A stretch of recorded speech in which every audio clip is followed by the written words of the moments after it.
Hi there, Mama Sassy here. I've got something to talk about. It's weighing on my heart. It's going back to, apparently it's a proverb, and I did not recognize that it was a proverb. But it's a statement that my grandmother, my great-grandmother, my mother, myself, to my own children have preached over and over again. The proof is in the pudding. Now, if you go out on the internet and you search where the meaning of the proof is in the pudding comes from, you'll get all kinds of recognition from different folks who are chefs and bakers and that kind of thing. We never used it that way. We use the saying to mean act the same way that your words come out. Say what you mean, but you got to follow it up with action.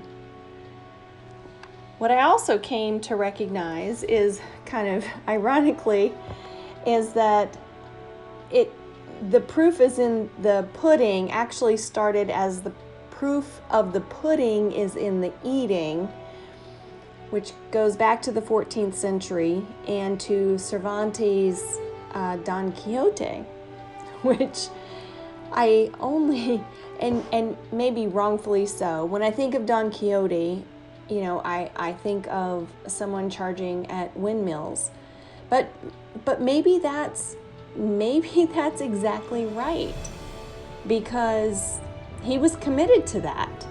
His actions were committed to what he was saying. And while, it might not be maybe the best example, it certainly does bring up a vivid visual example. I share this with you because I'm getting really tired, and it's starting to make me wrinkled, starting to make me have gray hair. I don't like that. Getting really tired of people not living up to what they say they're going to do.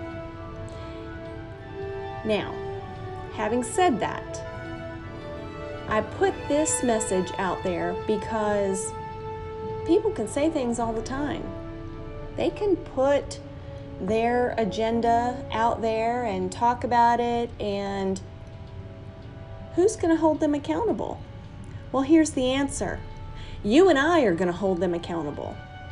When someone says they're going to do something and they don't do it, it is up to the people around them to hold them accountable to that action.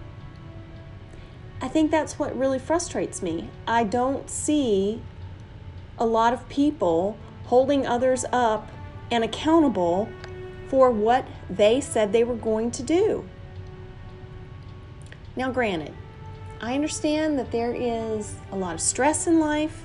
I understand that there are a lot of distractions in life. But here's the thing, people. We've got an election coming up very shortly, a really important election.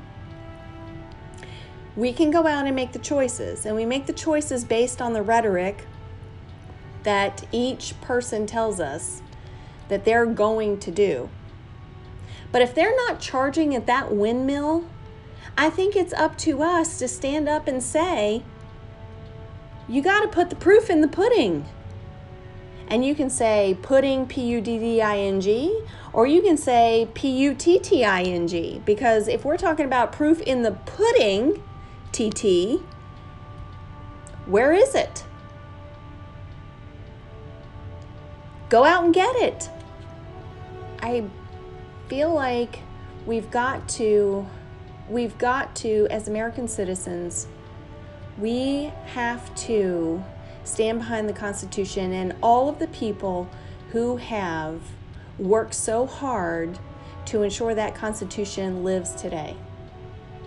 Now, I could go down the path of, gun rights and marriage laws and all of the rights that have been debated, related, exacerbated, decimated all day long. I'm not going to do that because no one needs another diatribe on tyrants against the Constitution.